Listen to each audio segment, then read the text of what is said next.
Je peux lui Tu ouvres ton anus là, c'est pourquoi? Non, mais ça. N'importe quoi. Tu dis, il y a une maman sur le truc et puis tu dis des bêtises. Oui, mais justement, c'est parce que vous continuez votre impolitesse. Tout à l'heure, cette maman-là, tu as adressé des mots à cette maman tout à l'heure. Quand je ne premier parler là, tu as même parlé. La dernière fois, il y a elle qui a dit qu'elle avait les jambes légères. Toi, tu viens de dire que l'anus ici encore. Vous ne la respectez pas. Elle est avec vous, mais vous ne la respectez pas. Vous êtes vulgaire devant elle. Descendez-le, lui, c'est quoi même. Ici, là, c'est pas chez vous. Oh. Tu dis que moi, j'avais des jambes légères. Est-ce que tu as dit? Non, il a dit ça hier. La dernière fois, ils t'ont dit ça. C'est eux qui ont dit ça. Ils ont dit les femmes bêtées ont des jambes légères. Est-ce que toi, t'es pas bêté? Personne n'a dit ça. C'est faux, maman. Le modérateur peut descendre celui-là. Ils ont dit ça. Voilà, ne pas le faire descendre. Ne pas le faire descendre. C'est vos femmes de PPACI qui ont fait la suite comme les jambes légères. Guérir, c'est guérir. Voilà, c'est vos femmes de PPACI qui ont fait les légères. Tu en fais partie. Il n'a pas précisé. Non, pardon. Merci, celui qui l'a descendu, merci beaucoup. C'est ce que je voulais dire. On n'a pas parlé de femmes bêtées ici. On laisse les femmes bêtées tranquilles. Les gens qui n'ont aucune éducation, on les laisse monter sur des panels. Attendez. La majorité des femmes bêtées là, ils ont fait beaucoup d'enfants. Bonsoir à tout le monde. Maman Kessé, c'est ton fils qui veut parler. C'est ton fils. Maman Kessé, c'est ton fils qui veut parler. Voilà. Maman. Tu sais, aujourd'hui, moi je pense, pour moi, ce que je dis, ça ne tient qu'à moi. Aujourd'hui, on n'a plus besoin de discuter avec des gens qui ne sont pas sur la liste électorale. On a besoin de discuter avec des gens qui veulent aller pour le développement et pour l'avenir de la Côte d'Ivoire, qui pourrait apporter beaucoup de bonheur à nos enfants, à nos petits-enfants. Ceux qui viennent sur les panels avec des injures et dire ceci et dire cela. Moi, généralement, je monte matin très tôt. Ce matin, je suis monté, je te trouvais, j'ai fait mon allocution, j'ai écouté pratiquement la journée, je suis descendu. Mais ils n'ont aucune autre manière de se comporter que d'aller en injure et de venir sur nos panels et de nous pousser à ce qu'on s'énerve, qu'on leur dise des trucs que normalement on n'a pas envie de dire.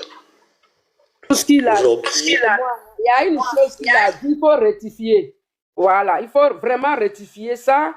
Il a dit qu'ils ont dit les femmes bêtées ont des femmes jambes légères. Alors, moi, attendez, laisse-moi te dire. Moi-même, ma femme, elle est bêtée. C'est ça, moi, je dis, on ne suit pas. Voilà, celui qui dit ça, là, en même temps qu'il est en train de dire ça, il insulte ma femme. Voilà, en même temps, il insulte ma femme. Je ne peux pas parler, donc maman, je vais rectifier ça, mais vous ne me donnez pas l'occasion de parler. Non, maman, tu veux parler. Je suis en train de dire que, en fait, ces gens-là, il ne faut pas les écouter. Ils n'ont aucun argument. Le seul argument qu'ils ont, c'est de monter sur des panels. Voilà, c'est de monter sur des panels. Et puis, ils n'ont aucun argument qu'à part insulter.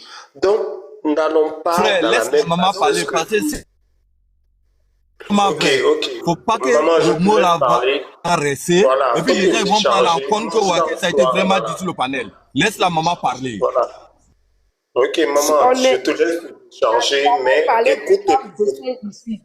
Écoutez-moi bien, laissez-moi parler parce qu'on est sur panel. Et on sait que les gars là, les Gbagbo extrémistes, ceux qui ont vendu leurs armes à Gbagbo là, qu'est-ce qu'ils veulent? Ils veulent des guerres ethniques, comme les guerres religieuses. On n'a jamais parlé des femmes bêtées sur ce panel. Jamais de la vie. Il vient et il dit que nous, qu'il y a des gens de RATP qui ont dit que moi, j'ai des jambes légères parce qu'ils ont dit que les femmes BT ont des jambes légères et moi, je suis BT, donc je fais partie des gens que femmes légères. Mais c'est grave. Ce qu'il a dit. Si on ne rectifie pas, c'est grave. C'est grave. Parce que c'est avec la parole, avec la langue qu'on détruit une nation. Ce jour-là, j'étais là. Et j'ai dit, c'est vos femmes de PPACI là, c'est eux qui ont des jambes légères. Et moi, j'ai répondu à la personne, je lui ai dit ça. J'ai dit, c'est votre femme de PPACI, ceux qui disent Gbagbo ou rien, qui sont sur la toile et qui veulent que la Côte d'Ivoire brûle. C'est elles là qui ont des jambes légères et ils ne veulent pas travailler et ils comptent sur l'argent de pouvoir pour pouvoir vivre. Mais ce n'est pas les femmes de l'Ouest. Et que les femmes de l'Ouest sont des femmes de valeur. Il y a 2 jours, on a parlé de ça. Et lui, il prend ça pour venir ici dans le but de dire qu'on n'a pas de femmes bêtées. Personne n'a pas de femmes bêtées ici. Personne.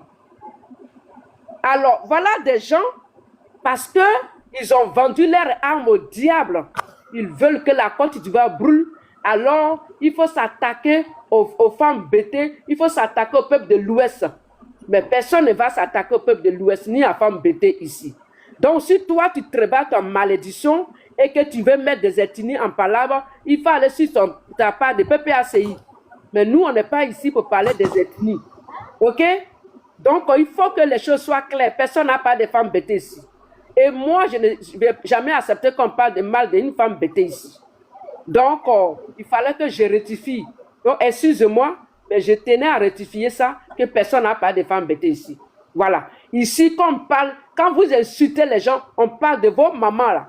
Vos mamans qui ne vous ont pas élevées et qui ont des jambes légères là. C'est de eux qu'on parle ici. Parce que si elles étaient des femmes dignes, elles n'allaient pas mettre des chiens au monde pour venir manquer de respect aux gens. Donc, c'est de vos mamans là qu'on parle. On n'a jamais parlé de femmes bêtées ici. Il faut que ça soit clair. Merci.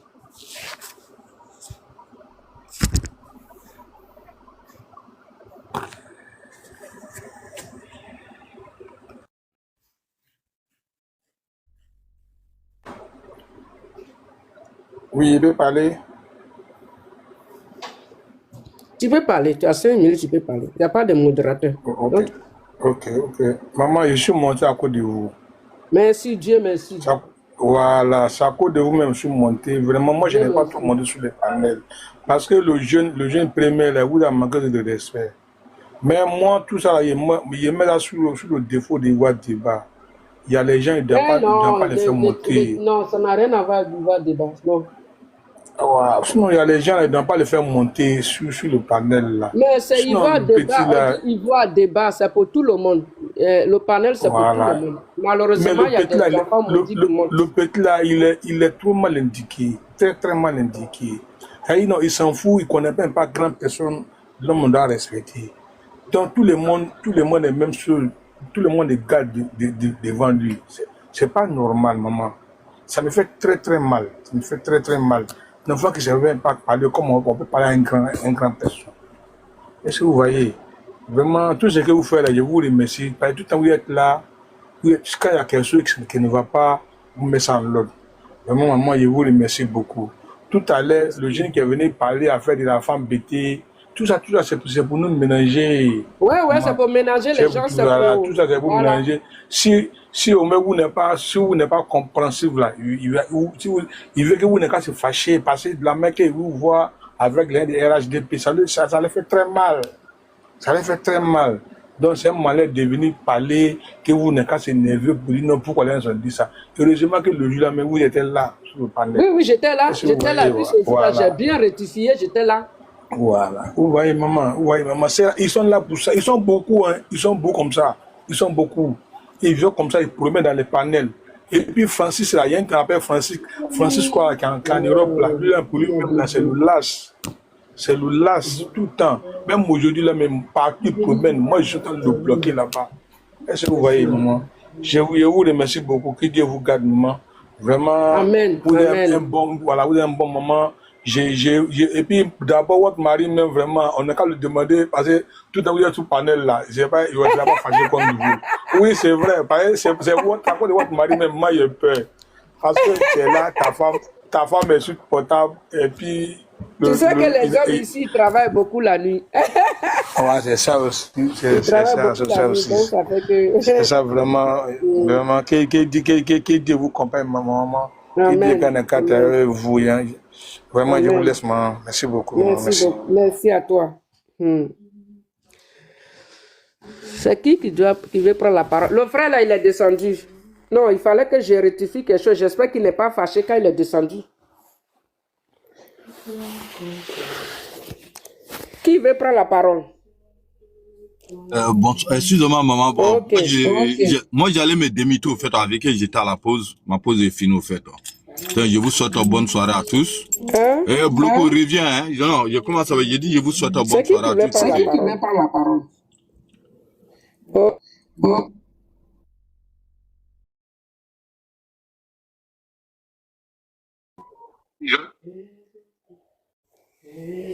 C'est qui veut prendre la parole? Donc, on va aller parler, puis il va aller dormir. J'ai dit, les Gbagbo est...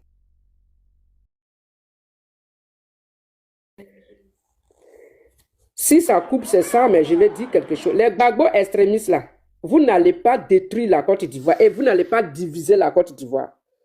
Et puis, vous n'allez pas ménager les BT et les Djoula, les nordistes ensemble. Vous n'allez pouvez pas.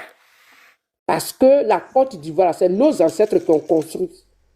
Et puis, les enfants, les 63 ethnies là, ils ont toujours vécu comme une famille. Donc, vous ne pouvez pas. La sorcellerie dans laquelle vous êtes là, ça ne va pas détruire la Côte d'Ivoire. Vous avez essayé de détruire la Côte d'Ivoire. Mais Dieu n'a pas permis. Aujourd'hui, vous êtes soutenus par des faux prophètes qui disent non, Alassane Ouattara va tomber. Il va tomber. Mais moi, je vous mets en défi. Vos prophètes là, ils vont mordre la poussière. Vos sales prophètes qui racontent tout et n'importe quoi là, qui ne se peignent pas les cheveux, qui sont sales là, ils vont mordre la poussière. Vous, les extrémistes de Gbagbo là. Vous avez vu en 2010-2011, vous avez vu ce qui s'est passé à Gagnoa? Vous avez vu, vous pensez que les bêtes là, ils sont bêtes. Vous pensez que les bêtes, ils sont bêtes et puis ils vont prendre les armes. C'est-à-dire, vous l'extrémisme de Gbagbo, vous n'avez pas vu les bêtes là, comment ils vous ont montré qu'ils sont intelligents. La région de Gagnoa là, vous avez vu la région de Gagnoa prendre des armes pour se battre pour Gbagbo, mais non. Les bêtes là, ils ont esprit intellectuel. Ils ont esprit. Les gens qui gueulent là, les coucougnons qui sont là-bas, ce n'est pas des vrais bêtés. Hein. Je vous dis ça aujourd'hui. Hein. Ceux qui font du bruit sur tout, ce n'est pas des vrais bêtés. Les vrais bêtés, ils ne vont jamais se battre pour Gbagbo. Fermez les micros, s'il vous plaît. Les vrais bêtés là, ils ne vont jamais se battre pour Gbagbo. Un vrai bêté, il aime se bluffer, il aime être choco. Il ne va jamais couler son sang pour Gbagbo. C'est des bêtés bizarres là. Ceux qui gueulent comme des chiens, c'est eux qui font partie des coucouillons, tous ceux qui disent les Hervé Guégué là. Ceux-là, c'est des bêtés pacotis.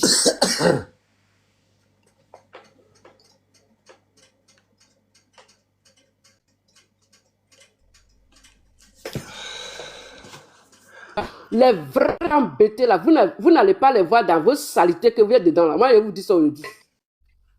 Voilà. Les vraies femmes bêtées là, elles n'ont pas le temps de Gbagbo. Et fermez les micros. Oh, quand vous montez, s'il vous plaît.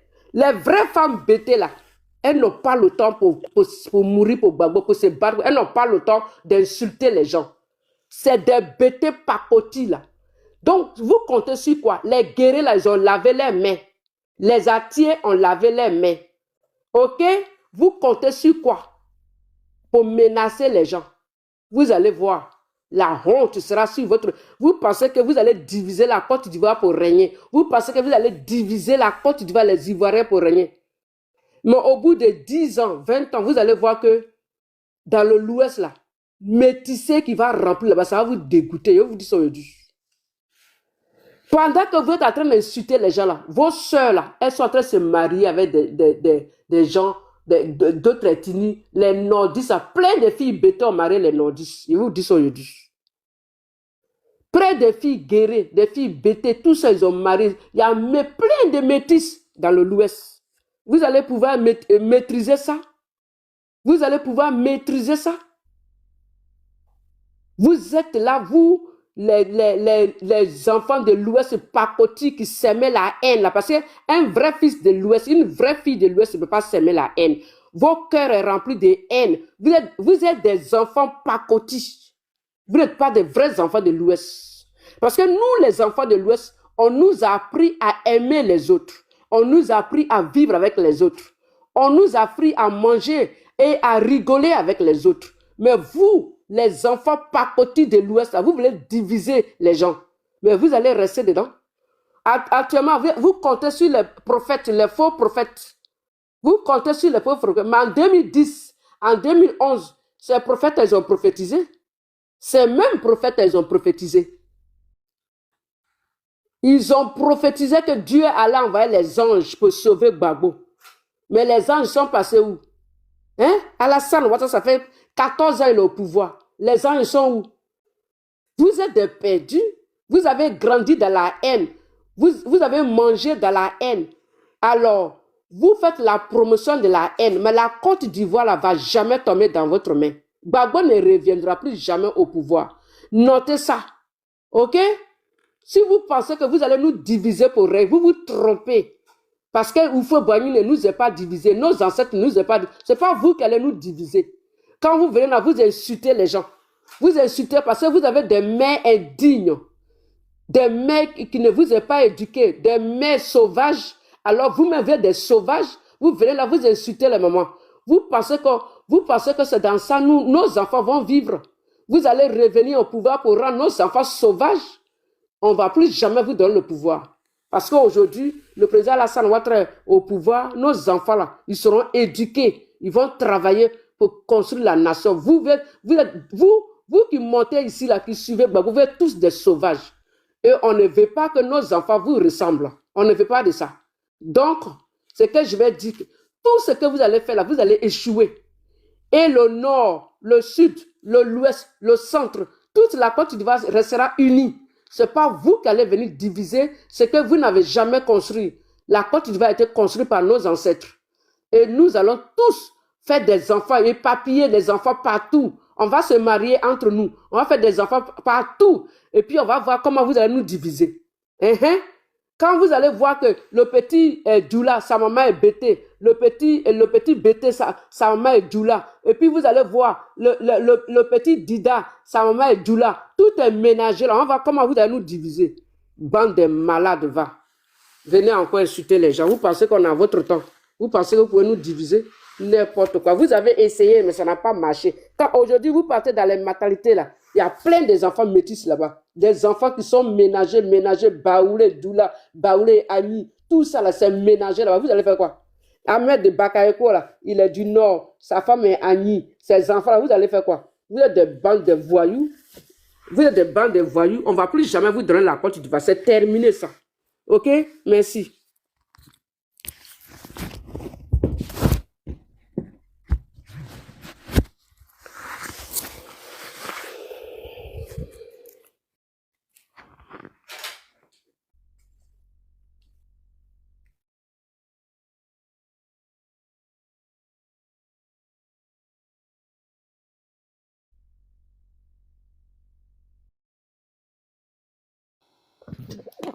Bonsoir à tous.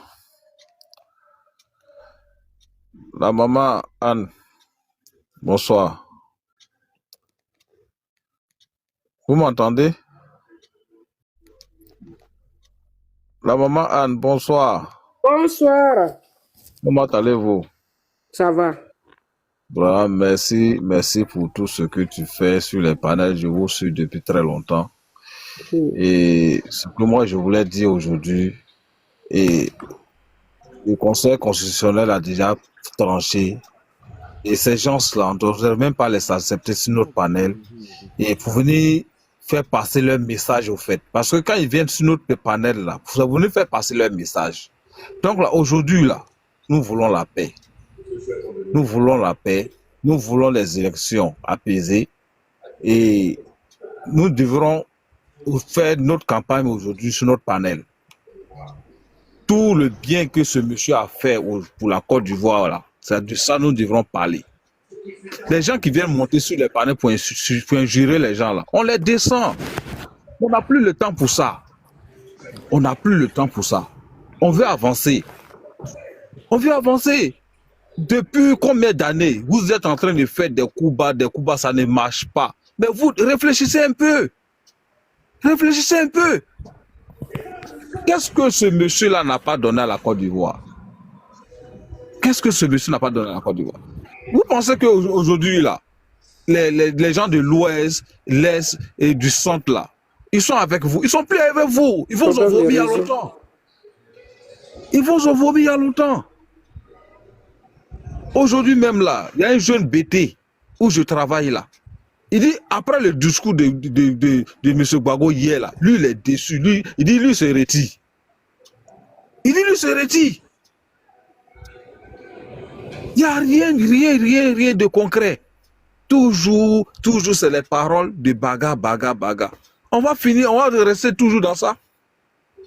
Vraiment, maman Anne Kassé, merci pour tout ce que tu fais. Et encore, Yako à toi pour tous ces enfants impolis qui ne respectent pas leurs parents à la maison, qui ne respectent pas leurs parents à la maison, qui viennent insulter des mamans. Hein? Un enfant qui respecte une mère ne peut même pas injurer une maman. Même une femme même. Mais vous venez vous monter sur des palais des enfants qui n'ont même pas encore fini de téter, qui viennent insulter maman des gens. Comment on peut comprendre ça? C'est parce qu'ils sont mal éduqués. Ils ont été mal éduqués. On est en train de parler des choses sérieuses, tu viens insulter maman des gens. Vraiment, sincèrement, merci encore la maman et tout ce que tu fais sur les panels. Je suis depuis fort longtemps, vraiment. Merci. Moi, il y a quelques années, j'ai fait, je vais vous laisser parler, mais il y a quelques années, j'ai fait une vidéo sur Facebook. Et j'ai dit, il faut faire des enfants avec les femmes de l'Ouest. Faites des enfants, ménagez-vous. Maintenant, celui qui veut faire la guerre ethnique, là, on ne sait pas comment il va s'arranger. Parce que si on est ménagé, il ne sait pas par où il va commencer. Ils ont fait leurs bêtises. Est-ce que Gagnewa, les subrés là-bas, ça a brûlé? Ça n'a pas brûlé, hein? Ils sont partis manipuler. Parce que comme ils ont vu qu'ils ne pouvaient plus manipuler les gens, Gagnewa, subrés, les trucs comme ça, ils sont partis manipuler les guerriers là. Ils ont donné des armes à les guerriers. Et quand les guerriers ont fini de s'entretuer, maintenant ils disent que c'est ils ont fait palabre de leurs champs. Vous voyez? Mais les bêtés là, ils ont compris que c'est même pas la peine de se battre pour celui-là. Gagnewa était calme. En 2010-2011, à Gagnewa, ça n'a pas été comme chez les guerriers. Hein. Parce que les bêtés, ils ont compris que lui, là, c'est un marmailleur. Lui, là, il ne peut rien apporter à Gagnewa. Ils ont compris vite. Et ils ont compris, c'est les guerriers qui n'ont pas compris. Lui, là, il est là pour détruire la nation. Il est là pour détruire la terre de nos ancêtres. Lui, là, c'est un envoyé du diable pour détruire la terre de nos ancêtres. Celui qui n'a pas encore compris, il ne va jamais comprendre. Mais comme ces jeunes-là, eux aussi sont possédés par le démon, c'est ça qu'ils suivent Gbagbo. Sinon, Gbagbo, c'est un possédé. Lui, là, il est habité par Satan. Quand la Côte d'Ivoire est calme, il n'est pas content. Il faut que les gens se pourchassent. Il faut que les gens s'entretuent. Mais c'est un malade. Donc, nous, on a compris aujourd'hui que lui, là, il ne peut rien apporter dans l'Ouest. À part les cimetières, amener des enfants de l'Ouest à l'abattoir. Il ne peut rien nous apporter. Alors, quand nous, on décide de parler de bien faire d'Alassane Ouattara, pourquoi ça vous dérange? Mais c'est ça qui est la réalité. Vous ne voulez pas qu'on parle, mais déjà, même quand tu quittes Atia Salem Doussi et puis tu prends la route là, qui a fait la route déjà? Même la route déjà. Quand tu prends la côtier, tu vas jusqu'en San Pedro, tu prends la route là. Qui a fait la route? Il n'y avait pas la route chez nous. Vous ne voulez pas qu'on dise ça, mais c'est ça qui est la vérité. Dans l'Ouest, il n'y avait pas la route. Il n'y avait rien. Rien n'a été fait là-bas. C'est aujourd'hui Alassane Ouattara qui est en train de développer l'Ouest. Rien n'a été fait. Parce que nos cadres de l'Ouest, ils ont tout détourné l'argent. Depuis 1960. Ils ont tout détourné l'argent là-bas. Ils ont laissé nos parents dans la misère. Et vous ne voulez pas qu'on en parle? C'est Alassane Ouattara aujourd'hui. Si aujourd'hui, l'ordre Djibo est en train de se développer, c'est grâce à Médé Kouakou. Pourquoi vous ne voulez pas qu'on dise la vérité? Et vous venez là vous insulter, mais on va dire la vérité. Lui qui est là, la Gbagbo, qui n'a rien apporté, il nous a apporté que des cimetières. Il a manipulé nos frères, il a manipulé nos sœurs pour les amener à la prostitution. Sur Gbagbo, toutes les filles là, elles ne travaillent pas avec des grosses voitures, c'est la prostitution. Hein? Elles ont pris leur pouvoir là, ils ont pris nos sœurs comme des objets sexuels. Ils donnaient des voitures. Mais des voitures là, qu'est-ce que ça a apporté à nos sœurs? Elles ne sont rien devenues aujourd'hui. Et il a mené tous nos frères à l'abattoir, en train de manipuler nos frères. Et tous ces frères, beaucoup sont morts. Il y en a qui sont en prison, il y en a qui sont handicapés. C'est ça là, vous voulez? Hein? On ne veut plus de ça. Et quand on parle ça, vous insultez. Mais c'est ça qui est la vérité. Beaucoup de nos frères, ils ont perdu la vie. Et vous ne voulez pas qu'on en parle? On va en parler. Donc, je vais vous laisser la parole. Excusez-moi si j'ai été un peu long. Je vais vous laisser la parole et puis demander à les frères. Oui. Bonsoir, madame. Oui, fermez le micro. Ceux qui n'ont pas la parole, fermez les micros, s'il vous plaît, parce qu'il y a des micros qui sont ouverts. Fermez, presque tout le monde a ouvert les micros. Fermez vos micros. Bonsoir, bonsoir, frère. Fermez les micros, fermez les micros. En fait, moi, je suis content. Le fait que vous soyez véridique, c'est pas forcément que tu viens de la même région que le président Alassane Ouattara, et que quand il y a certaines vérités, tu ne vas pas les dire. Ouais, je suis vraiment d'avis avec vous. Je suis d'avis avec vous et je vous demande de continuer dans ce sens-là. Je pense que certains comprendront. Aussi, il faut aussi dire que il y a certains qui disent que le président Alassane Ouattara avait fait un 4e mandat. Il faut faire comprendre à ces personnes-là que, comme on le dit, la raison du plus fort est toujours la meilleure. Le plus fort ici, c'est le président Alassane Ouattara. Ce qui décide apparaît juste. Une loi peut être injuste. Dès lors elle assure la stabilité, la paix sociale, tout le monde doit y obéir. Le président a dit qu'il va être candidat. On regarde le contour. Et si on voit que sa candidature peut assurer la stabilité et la paix sociale, alors on ne réfléchit pas, on s'aligne. Ça fait 15 ans que nous vivons dans la paix. Ça fait 15 ans qu'il y a la stabilité en Côte d'Ivoire.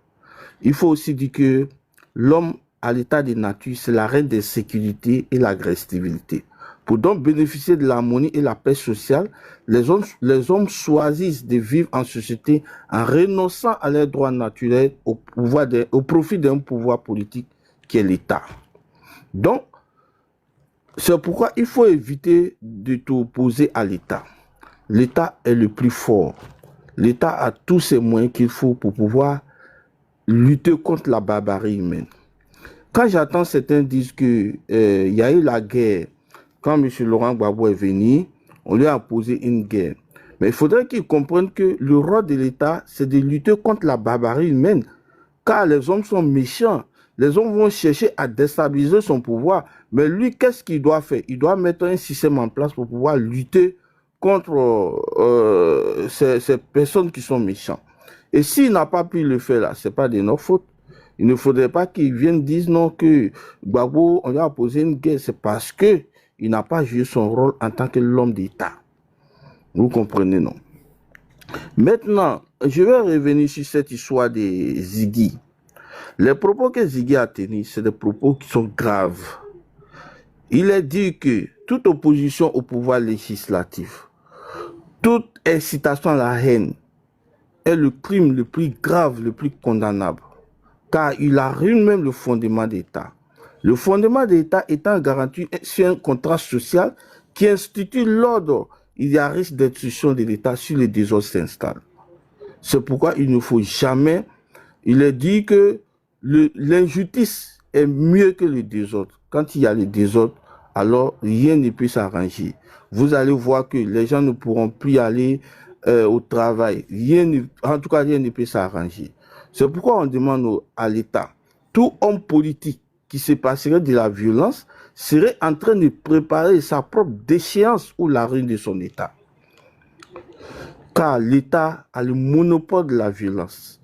Elle se manifeste à travers les appareils auxquels l'État véhicule et impose sa doctrine aux citoyens. Et cette violence, elle est institutionnelle. Je vais vous expliquer un fait. Lorsque Socrate a été injustement emprisonné, que son ami lui a dit de s'évader, chose qu'il a refusée. Voici ce que Socrate va dire à son ami. Il dit, c'est vrai que j'ai été injustement emprisonné, mais si je organise une manifestation, vous allez vous attaquer aux forces de l'ordre. Certainement, il y aura mort d'homme, il y aura des casses. Et si l'État estime que si l'État me déclare non coupable, ces morts-là, est-ce qu'on pourra les réveiller? Tout ce qui a été cassé, est-ce qu'on pourra vraiment les ramener à leur poste? C'est pourquoi Socrate a dit, il dit le respect inconditionnel des lois. Quelles que soient les circonstances, cela n'est pas une raison de désobéir à la loi que nous-mêmes nous avons prescrite. Et cette vertu du respect que tout citoyen doit à la loi pour rester en accord avec lui-même. Donc, vous comprenez que même si aujourd'hui, Laurent Gbagbo n'a pas été retenu, ce n'est pas la fin du monde. C'est pas autant vous allez créer le désordre. Et si vous créez le désordre, ça peut vous rattraper demain. Alors, c'est ce que vraiment j'avais à vous dire. C'est ce message que je souhaiterais faire passer sur votre panel. Merci beaucoup, madame, et que Dieu veille sur vous.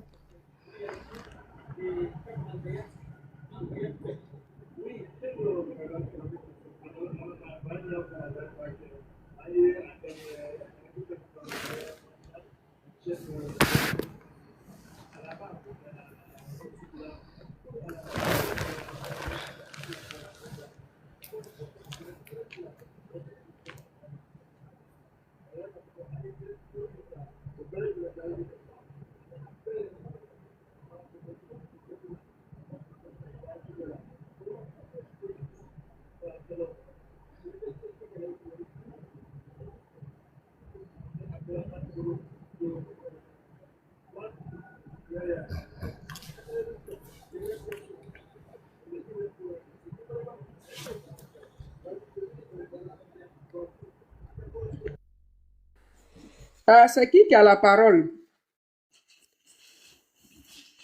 Vous m'entendez? Oui. Bonsoir, madame. C'est qui a la parole? Bonsoir, monsieur. C'est qui a la parole? Parce que je n'entends plus personne. Là. J'étais un peu... Je vais prendre la parole si possible. Oui, allez-y, allez-y. Alors, je salue ici les 259 personnes connectées. Bon, j'ai écouté la maman, j'ai écouté plusieurs intervenants. Ce que j'ai à dire, c'est de faire comprendre aux Ivoiriens et à la jeunesse ivoirienne en particulier que la Côte d'Ivoire est une jeune nation. Aujourd'hui, on peut se comparer à des grandes nations où on parle de révolution. Il y a un problème de réseau là. Vous m'entendez? Je ne sais pas si c'est chez moi ici. Vous m'entendez? Oui, on vous attend. Je ne sais pas si c'est chez moi ici, mais il y a un problème de réseau. Je vais essayer de mettre mon 4G là parce que... Alors, vous m'entendez? Comment ça? Oui. Là, je ne sais pas si c'est moi qui ai un problème. Ok. Bon, je pense que moi, ça va. Oui, on t'entend. Ok. On t'entend. Vous l'entendez très bien? Oui, moi j'entends très bien chez moi. Ah, ok. Donc, bon, moi j'ai mis mon 4G parce que je pense que c'est le Wi-Fi qui a un souci. Alors, donc, je disais que, arrivé à un certain moment de la vie d'une nation, nous devons faire le diagnostic pour dire, comme on le dit souvent, de marquer un pas et puis voir ce qui a été fait, ce qui est en train d'être fait et ce qui sera fait. C'est ce qu'on appelle le diagnostic. Mais aujourd'hui, la Côte d'Ivoire est arrivée à un niveau où tout Ivoirien, que tu sois de l'opposition, que tu sois du parti au pouvoir, normalement, tout Ivoirien devait être fier de son pays au moment où nous parlons. 30 ans de gouvernance du président Félix Houphouët-Boigny dans la stabilité. C'est vrai, dans la vie d'une nation, même dans la vie d'une personne, il y a des hauts et des bas. Notre pépé Houphouët-Boigny a connu des turbulences, tant au niveau politique, tant au niveau économique, tant au niveau social. Ça fait partie de la vie d'une nation. Les grandes nations ont vécu tout ça. Quand on prend les États-Unis, la guerre de sécession, mais si on vous raconte cette guerre, mais vous allez dire, mais c'est pas possible, l'Afrique n'a rien connu. Toutes les grandes nations sont passées par des douleurs pour être là où elles sont aujourd'hui, pour être des puissances aujourd'hui. Nous avons connu pour nous, je le pense bien. J'espère que nous n'allons pas revenir encore en arrière. Alors, ce que nous devons comprendre, nous avons vécu des années de turbulence. Après toutes ces années de turbulence, nous avons 15 ans de stabilité. Je pense que tout Ivoirien épris de paix doit vraiment saluer cette stabilité-là. La maman a fait un développement pour dire, tout a été dit. Et souvent, ce qui m'écoeure un peu, généralement, c'est ceux qui pensent qu'ils croient en Dieu, c'est ceux qui parlent toujours de Dieu, qui n'ont jamais compris que c'est Dieu qui établit l'autorité. Il était écrit dans le Coran, il était écrit dans la Bible, que c'est lui, Dieu, qui établit l'autorité. À ce titre-là, nous avons le droit de respecter l'autorité. Nous avons le droit de les obéir, parce que c'est lui, Dieu, qui les a établis. Dans ce sens-là, quand Dieu établit quelqu'un, nous avons le droit de le respecter. Tout a été dit du président Ouattara qui est là aujourd'hui. Il ne sert à rien dans ce pays. Aujourd'hui, Dieu l'a établi jusqu'à aujourd'hui, il a 15 ans. Il y a eu toutes les prophéties à son encontre. Mais aujourd'hui, il gouverne le pays. Les gens parlent souvent. Quand ils parlent, je me pose souvent la question, mais est-ce que les gars réfléchissent avant de parler? Aujourd'hui, quand tu prends le président Gbagbo, ces partisans, quand ils parlent, ils ne parlent que de la rébellion.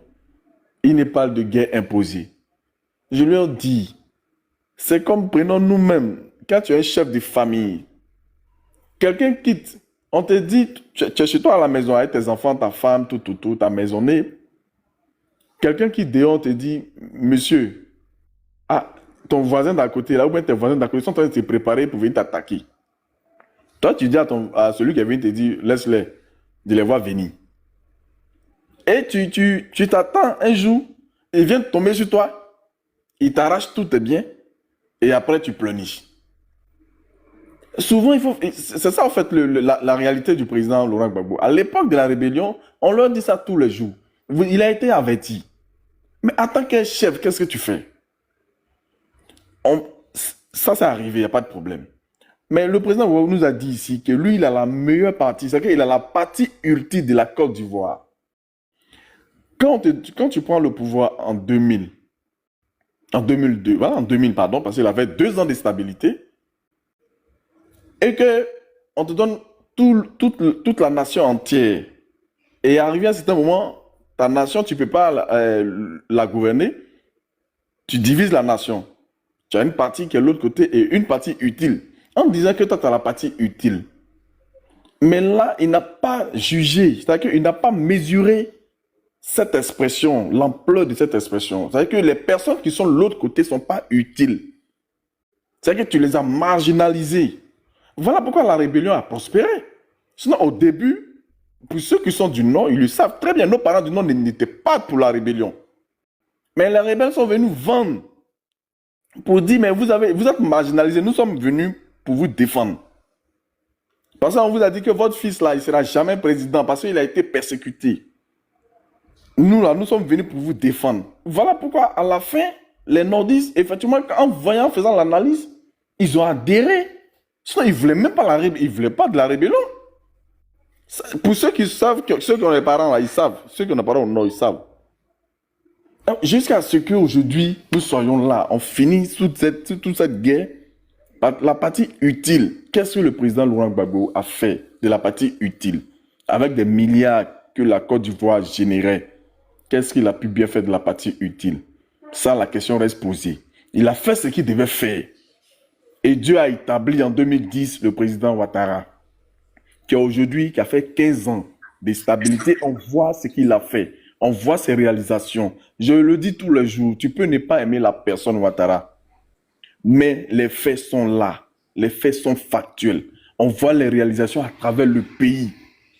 Je le dis tous les jours. Et regardez le Nord aujourd'hui, contrairement à l'Ouest ou bien à l'Est. Moi, je viens du Nord, hein. Excusez-moi de le dire. Particulièrement de Séguéla.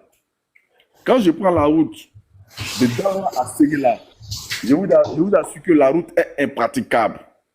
Mais Séguéla a voté 99,99% le président Ouattara.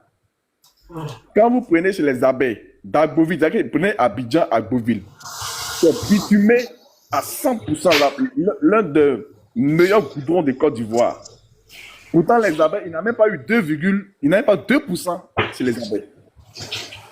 Et regardez l'Ouest, vous quittez jusqu'à Man. Regardez ici, jusqu'à Toukoué. Il a parcouru toute la Côte d'Ivoire pratiquement. Il est en train de bitumer toutes les parties de la Côte d'Ivoire qui lui n'étaient pas favorables. Il y a plus de 200 personnes qui sont connectées. Si je dis faux, après les personnes peuvent monter pour me dire non, ce que tu dis est faux. Mais aujourd'hui, pour dire quoi? Le développement de Ouattara, du président Ouattara, il n'a pas fait de développement sectaire. Pour dire non, il y a telle région qui n'a pas voté, donc je ne ferai pas de trucs. Aujourd'hui, le Nord, quand on regarde les universités, à part l'université de Korogo, il y a combien d'universités, combien de CHU, combien de CAFOP, combien de DNS, combien d'écoles de police qui sont aujourd'hui au Nord? Moi, je viens du Nord, je le dis, il n'y en a pas. Tout est pratiquement à l'est, au sud, au centre. Aujourd'hui, on ne peut pas taxer les Ouattara de favoritisme. Aujourd'hui, ceux qui doivent dire qu'ils sont lésés dans la gouvernance de Ouattara, je vais dire, ça c'est mon interprétation personnelle. Je dirais que c'est les nordistes qui vont dire que non, mais ils n'ont pas gagné pratiquement beaucoup, comme ils s'y attendaient dans la gouvernance de Ouattara. Je le dis au fort, puis je le dis tous les jours devant les gens. Si quelqu'un devait se prendre dans la gouvernance de Ouattara, c'est les nordistes. Mais aujourd'hui, nous, les nordistes, pourquoi on le fait? Ce n'est pas une question de région, mais je le dis, mais parce qu'on a la stabilité. Aujourd'hui, l'Ivoirien peut quitter ici à l'ouest, il peut aller au nord sans problème.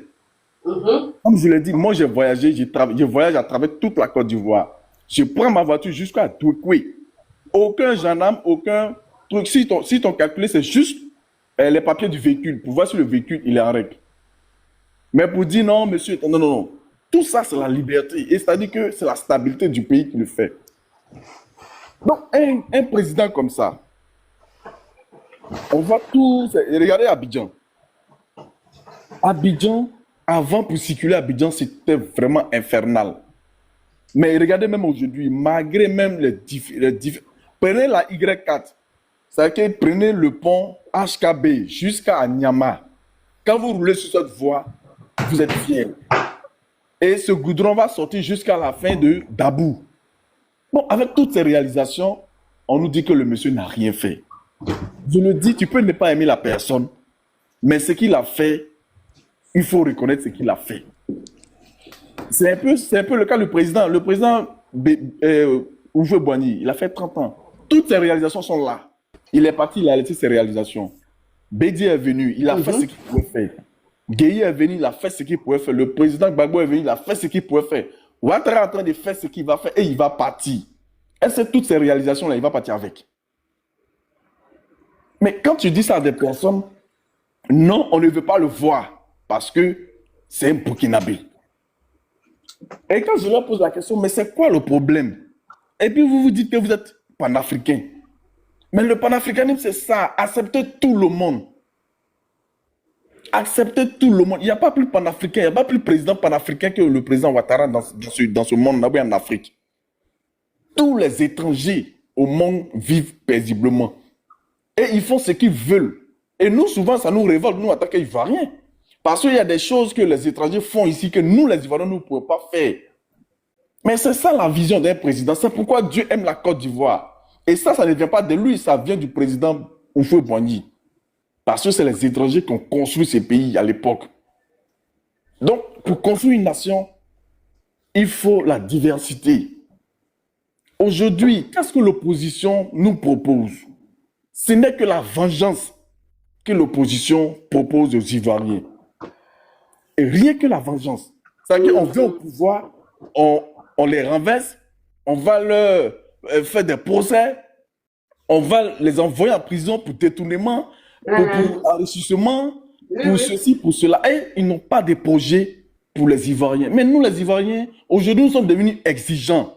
Tu viens là, tu viens faire quoi plus que ce que Ouattara a fait? Toi, tu vas venir nous donner quoi? Qu'est-ce que Ouattara n'a pas fait que toi, tu vas venir faire? Mais c'est pas ça. Ils nous disent rien. C'est des problèmes de personnes. On veut ils viennent pour se venger. Voilà, ils viennent c'est la vengeance, maman. C'est la vengeance. Chasser tous les étrangers, chasser tous ceux qui ont les... Et puis, c'est comme si la vie, là, ça ne leur a pas servi de leçon. Vous avez chanté l'ivoirité, l'exclusion, c'est ce qui a envoyé la rébellion. Et vous êtes toujours encore dans cette même logique. Ça ne nous a pas servi de leçon. La Côte d'Ivoire n'a plus besoin de ça. On a besoin d'union. On a besoin de paix. On a besoin de stabilité. Aujourd'hui, nous avons nous sommes mélangés, comme la maman le disait. Nous avons des amis baoulés. Moi, je suis malin. Moi, je viens de Séguéla. Mais je n'ai même pas d'amis Djoula. Tous mes amis sont des baoulés, des bêtés, des amis. Mais on vit ensemble. Mais à cause de la politique, vous voulez qu'on se méfie l'un et l'autre. Non, mais il faut que ça s'arrête. La Côte d'Ivoire n'a plus besoin de ça. Il faut que les jeunes Ivoiriens comprennent ça. Ils ont dit lundi prochain, ils vont sortir, ils vont lancer... Bon, c'est le communiqué qui est sorti. Mais ils sont nés dans la rue, donc il faut qu'ils restent dans la rue. C'est des enfants de la rue. Ils sont nés dans la rue. Les parents les ont mis au monde dans la rue. Leur avenir se trouve dans la rue. Donc comprenez ça aussi, hein. Non, mais c'est dommage. C'est dommage. Leur vie se trouve dans la rue. L'Ivoirien aujourd'hui, tant que tu ne travailles pas, tu ne peux pas manger. Mais c'est ça. C'est un peu ça. C'est comme l'Europe. En Europe, tu vas là-bas, tu ne travailles pas, tu ne peux pas manger. Aux États-Unis, c'est encore pire. Il faut travailler. Il faudrait qu'on dise aux jeunes que pour s'en sortir, il faut travailler. Ah, faut pas y avoir travailler. On ne gagne rien dans la facilité. Non, on nous a habitués à la facilité. On dit non, l'argent se promenait. Mais qu'est-ce qu'on faisait? C'est pourquoi il n'y a pas de réalisation. Sinon, si l'ayant travaillait là, on n'a pas dit que l'ayant se promenait. Mais aujourd'hui, l'ayant travaille. Voilà aujourd'hui le résultat. On sait où l'argent rentre. Vraiment, moi, c'est un cri de cœur que je lance à la jeunesse ivoirienne. Prenons conscience. Nous avons des amis qui sont de l'autre côté, qui sont... Toujours on parle, on échange. C'est vrai, on se taquine. Ils reconnaissent que ce qu'il a fait, vraiment, il a travaillé. Mais le problème, ils ne veulent pas voir l'homme Ouattara. Mais j'ai dit, mais moi, ça me fatigue. Quand tu leur poses la question, qu'est-ce que Ouattara vous a fait? Et il nous a rien fait, c'est juste qu'on ne veut pas le voir au pays.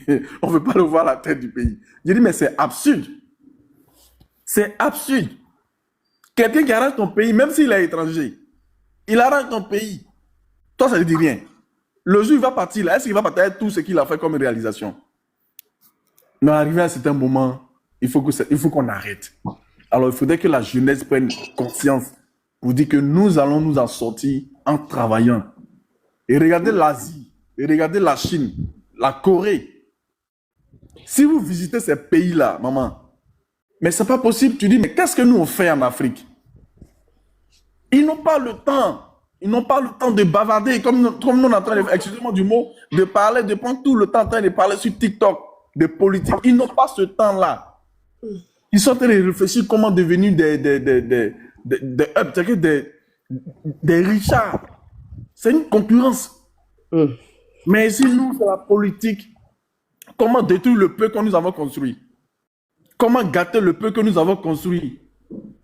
Aujourd'hui, le peu que nous avons construit. Comment gâter le peu?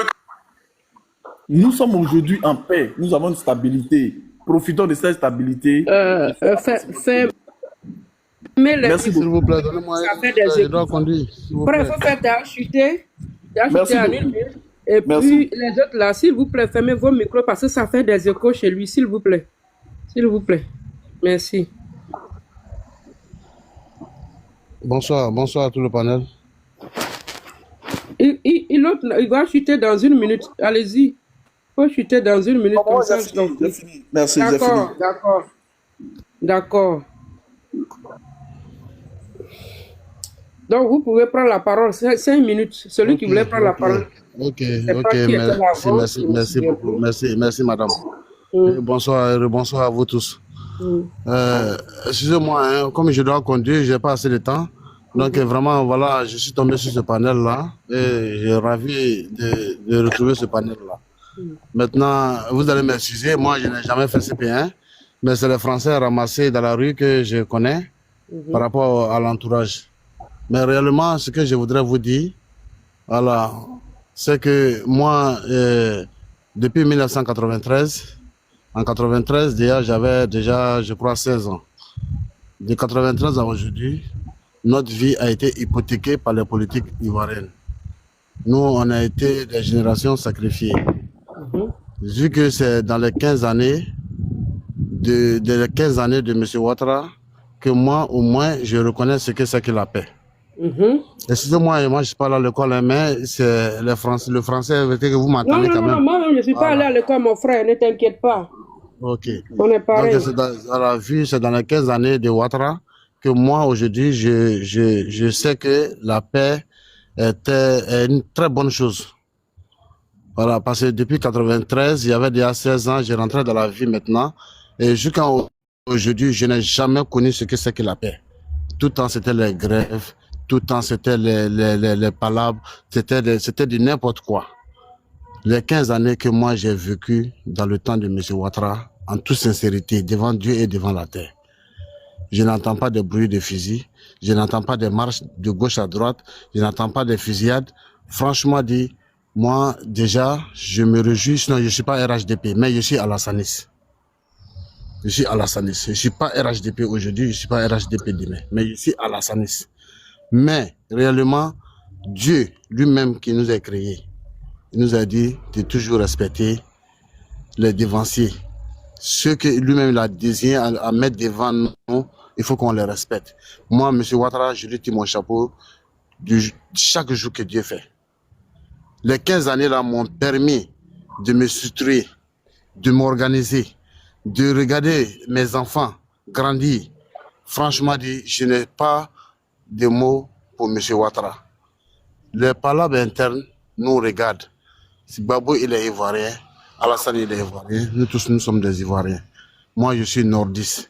Moi je suis né au nord, grandi même au nord, fait la moitié de ma vie même au nord.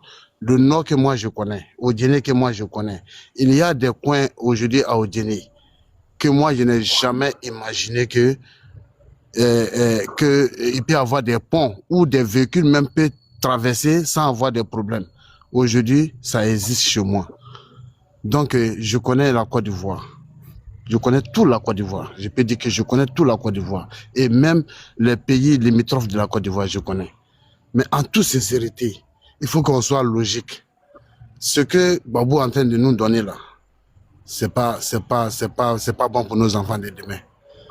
Parce que tu ne peux pas revenir de quelque part où tout le monde a demandé pardon, où tu es revenu encore en Côte d'Ivoire, tu n'es pas venu nous semer encore, autre chose encore, tu n'es pas venu nous servir autre chose encore, qu'on va se battre, tu vas venir nous faire des conjugaisons que nous-mêmes on ne sait même pas.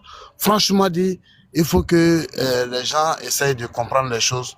La génération de 2000, c'est à eux, maman, je m'adresse. Ils n'en savent rien de ce qui s'est passé. Nous, on a tout vécu. Nous, on a été des générations sacrifiées. Qu'ils fassent à cause de Dieu, à cause de leurs parents, qu'ils nous laissent la paix. En Côte d'Ivoire, Ouattara, moi, je suis pour Ouattara à vie. À vie. S'il n'est pas là, je peux faire autre choix. Voilà. Mais pour le moment, tant que Ouattara est là, Ouattara à vie. Parce que moi, je connais Abidjan très, très bien. Plus que tout le monde. Je sais ce que vaut Abidjan aujourd'hui. Je sais ce qui vaut Daloa aujourd'hui. Je sais ce qui vaut Korogo. Je sais ce qui vaut Odjéné aujourd'hui. Toute la Côte d'Ivoire. le monsieur, il a beaucoup fait pour nous. Quand Dieu vous donne un ange, il ne va pas vous dire que c'est moi qui vous ai donné un ange. C'est à vous de regarder. C'est à vous d'observer pour voir réellement qui est cet homme. Ce monsieur-là, nous, on se bat pour lui, étant nordiste. Moi, je peux dire que ce qu'il a fait à Abidjan, il n'a pas fait ça chez lui. Mais il fait ça à cause de quoi? Il fait ça à cause de la paix, il fait ça à cause du pays. Il a l'amour de son pays. Et lui, on vient chaque fois nous emmerder ici. Il n'est pas ivoirien. Ceux qui sont ivoiriens, ils ont passé ici, ils ont fait quoi? Aujourd'hui, nous tous, on voit la Côte d'Ivoire. Sur quel chemin la Côte d'Ivoire se dresse? Hein? Et puis vous venez nous emmerder. Vous avez sacrifié notre jeunesse. Vous avez tout sacrifié pour nous. Les petits 15 années que nous on a eu de paix, vous voulez encore venir retroubler ça encore? Mais entre nous, qu'est-ce que ces gens-là, ils veulent même de Dieu? C'est pas à Ouattara ils s'en prennent, c'est à Dieu même qu'ils s'en prennent. Le petit temps que nous on a fait de paix là, s'ils nous laissent pas tranquille, le karma aussi, il existe. Le karma existe. Chacun va récolter ce qu'il a semé. Tu ne peux pas mettre maïs dans le sol, ça va pousser riz. Il faut que les gens quand même arrivent quand même à raisonner et à arrêter. Il y a une justice en Côte d'Ivoire. Une justice à trancher. Pour dire que non, tel est éligible, tel n'est pas éligible. Il n'est pas le seul. Il y avait près de 60 personnes sur la liste quand même. Maintenant, si toi tu n'as pas été retenu, l'autre n'a pas été retenu, et personne ne se plaint, c'est vous seuls qui êtes les Ivoiriens. Nous, nos ancêtres étaient sur cette terre-là depuis des années 1800. Et vous êtes venus en quelle année? En 1900 tout près là. Et c'est vous êtes les vrais Ivoiriens, les autres ne le sont pas. Grâce à vous, les étrangers même arrivent à s'infiltrer dans la politique ivoirienne et nous parlent comme ils veulent. Un pays qui les a accueillis, qui les a tout donné. C'est-à-dire que l'Ivoirien, il n'y a pas de discrimination. Il n'y a pas de discrimination. Nous tous, on est la même chose ici. Que tu sois burkinabé, malien, togolais, tant. Quand on est en Côte d'Ivoire ici, on a le même droit. Quel pays? Quel panafricanisme? Quel panafricanisme? Moi, je ne sais pas. Dans quel pays ça existe? Le Mali appartient aux Maliens. Le Burkina appartient aux Burkinabés. Et la Côte d'Ivoire est pour tout le monde. On a accepté ça par rapport à notre hospitalité. Mais vous voulez quoi au finish de ce monsieur-là? Vous voulez qu'il fasse quoi? C'est nous, on allait derrière lui, on dit, pardon, il faut rester, il faut nous mettre sur le droit chemin. Mais finalement, là, vous nous voulez quoi? Vous nous foutez la merde maintenant. On n'a qu'à arrêter. Nos petits 15 années que nous, on a fait des paix là, peut-être que Dieu va nous donner encore plus, on ne sait jamais. Vous avez tout cafouillé. Maintenant, le petit temps que nous, on a là, vous voulez venir recafouiller ça encore? Marcher sur nous, tuer. Il faut nous abattre en même temps. C'est encore plus mieux que venir recafouiller ça là encore. On est fatigué. On est fatigué. Vraiment, moi, j'ai vu votre panel. Il fallait que je monte. Il y en a qui peut être plus âgés que moi. Et moi, il peut être aussi plus âgé que d'autres. Ceux que je suis plus âgé que je peux les donner, je peux les apporter ma petite contribution que moi, j'ai vue. Je vous dis, depuis 93, je n'ai jamais connu ce qu'on appelle la paix. Si ce n'est pas les 15 années là. Il faut que les gens, à cause de l'Éternel lui-même, il nous fout la merde. Il nous emmerde au finish. Qu'il nous laisse nos enfants, voir nos enfants grandir devant nous. Qu'il arrête de nous emmerder matin, midi, soir. La Côte d'Ivoire n'a pas commencé à chose. Vraiment, la Côte d'Ivoire n'a pas commencé à gagner. Ils arrêtent de nous emmerder. On est fatigué. On est fatigué, c'est de grâce. Si quelqu'un qui ne peut pas reconnaître les œuvres de M. Ouattara, ça qui est franchement dit, il est un ennemi même de Dieu. Il est un ennemi de Dieu. Parce que, pourquoi aujourd'hui, entre nous, sincèrement, devant Dieu et devant la terre, si tu regardes aujourd'hui, dans l'immigration, dans le monde entier aujourd'hui, la Côte d'Ivoire, les immigrants sont encore plus en Côte d'Ivoire aujourd'hui. Si la Côte d'Ivoire fait 30 millions d'habitants, il faut reconnaître qu'il y a 15 millions d'étrangers. Mais la Côte d'Ivoire subit tout ça. Il adosse tout ça. Il vous fait des logements quand vous êtes chassé de chez vous. Il vous paye l'électricité. Il vous paye l'eau. Il vous donne à manger. Vous êtes dans les centres. Ça, c'est le contribuable ivoirien qui en souffre, qui paye tout ça là pour vous. Et vous n'avez pas eu d'autres personnes à qui il faut combattre. Si c'est pas ce peuple-là, Dieu n'abandonnera jamais la Côte d'Ivoire. La Côte d'Ivoire n'appartient pas au BT. On est plus de 60 et quelques ethnies. Les autres ethnies sont là. La Côte d'Ivoire n'a pas commencé à Gagnoua. La Côte d'Ivoire ne terminera pas à Gagnoua. Les hommes politiques passent, mais la Côte d'Ivoire demeure. Il faut que les gens arrêtent de nous emmerder. On est fatigué de leur histoire, de leur conneries. Voilà, excusez-moi du thème, mais c'est des conneries au fait. Parce que là, finalement, ils veulent voir notre vie basculer en attendant qu'ils ont déjà tout.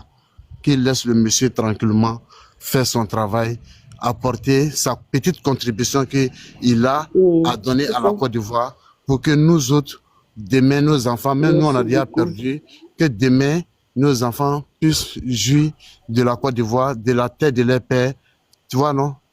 Franchement, ton panel, que Dieu te bénisse. Merci beaucoup. Merci à vous, merci beaucoup. Merci de votre présence. Et puis bon, quand vous êtes venus, abonnez-vous à Ivoire Débat. Et puis bon, on est là, vous pouvez monter quand vous voulez. Nous sommes toujours là. Merci. Prenez la parole 5 minutes. Je ne sais plus qui était venu avant qui. Prenez la parole, s'il vous plaît. 5 minutes, vous avez 5 minutes, 5 minutes. Ami, même André dort. Prenez la parole 5 minutes, vous avez 5 minutes. S'il y a un frère qui veut prendre la parole, prenez la parole, vous avez 5 minutes, s'il vous plaît. Une belle ne m'attend pas. Vous m'attendez? Ah, ben ça ronfle là. Oui, vous m'attendez? Tout le monde dort? Ah, vous dormez ou quoi? Vous êtes monté, non, vous dormez? Ah, prenez la parole. Bon, comme moi j'ai déjà parlé, je pense que ceux qui n'ont pas encore parlé peuvent parler. Oui, ils dorment, ils dorment. Donc, voilà, tout à l'heure, bon, moi je vais prendre la parole. Et puis vous allez commencer à dormir. Donc, le panel de bloqué est devenu maintenant des chambres où vous êtes logé. Papa doit construire une maison ici. Hein? Votre papa, il a construit une maison ici. Vous venez ronfler ici, là. Vous avez quel problème? Moi, j'ai dit que le travail que Papa Ado a commencé chez nous dans l'Ouest et sud de l'Ouest, parce que moi, je suis du sud de l'Ouest, on ne peut pas le laisser partir. Moi, ma prière était pour que Papa Ado, il reste encore 5 ans. Parce que c'est le seul qui sait que nous, là, nos parents existent dans les villages. C'est le seul qui sait. Gbagbo ne savait même pas qu'on existait. Quand Gbagbo, il voulait devenir président, il est parti manipuler nos parents dans les villages pour dire que s'il devient président, voilà ce qu'il va faire. Voilà ce qu'il va faire. Promesse là. Gbagbo, quand il a fini, il a chassé Gueye Robert, il a fait sa coup d'état et puis il a chassé Gueye Robert. Quand il partait maintenant à Gagnoua, ça a lui comme tête. Ça dit partout où il est passé, et puis il a vendu des illusions à nos parents là.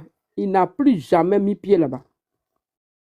Il prenait maintenant un hélicoptère, et puis il partait. Et puis ces cadres-là, tous les week-ends, maintenant, ils partaient à Gagnoua avec les filles, là, aller danser.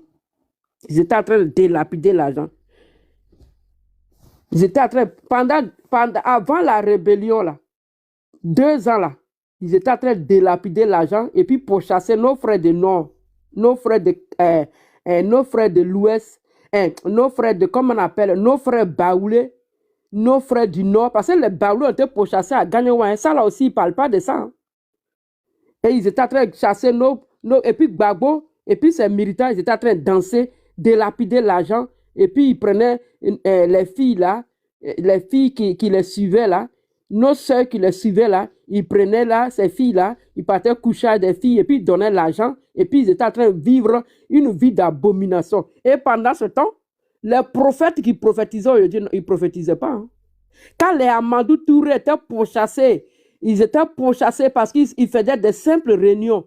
Et quand les haches étaient abattues, tout ça là, les prophètes ne prophétisaient pas. Les prophétesses, ils n'avaient pas la langue. La maman de Ziki là, qui prophétise aujourd'hui, ils ne prophétisaient pas. Ils étaient muets, tous muets.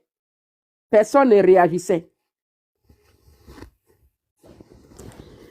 Et c'est Gbagbo Laurent. Les jeunes militaires sont venus le voir parce que les gens ont truqué l'histoire de la Côte d'Ivoire. C'est pour cela que moi, en tant qu'enfant de l'Ouest, je suis très en colère contre Gbagbo et ses militants et ses cadres. Pourquoi? Parce qu'ils ont menti. Jusqu'à ce que le président Alassane Ouattara vienne au pouvoir, ils ont dit que c'est les rebelles qui avaient fait disparaître Gueye Robert et son épouse. C'était du mensonge. Gbagbo Laurent, Dieu va le punir, que vous voulez ou pas. Tous ceux qui l'ont soutenu dans le mensonge là, Dieu va vous punir parce que vous avez menti au peuple de l'Ouest. Vous les avez menti dans tout. Dieu va vous maudire, Dieu va vous punir. Vous avez fait croire aux gens que le président Alassane Ouattara était tellement assoiffé de pouvoir et c'est pour cette raison qu'il ne voulait pas que Gbagbo Laurent gouverne tranquillement. Mais c'est faux. Le président Alassane Ouattara sur place 24, il dit qu'il s'est rendu à Bouaké. Il a dit qu'il n'était pas d'accord avec la rébellion.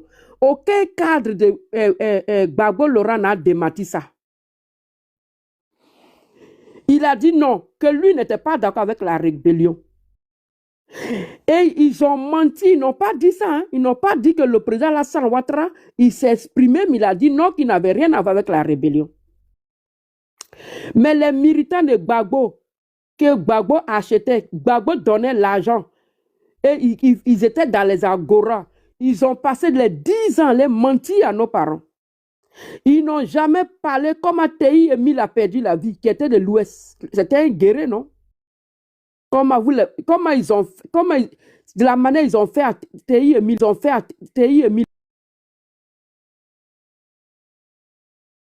Exprime ton avis en commentaire.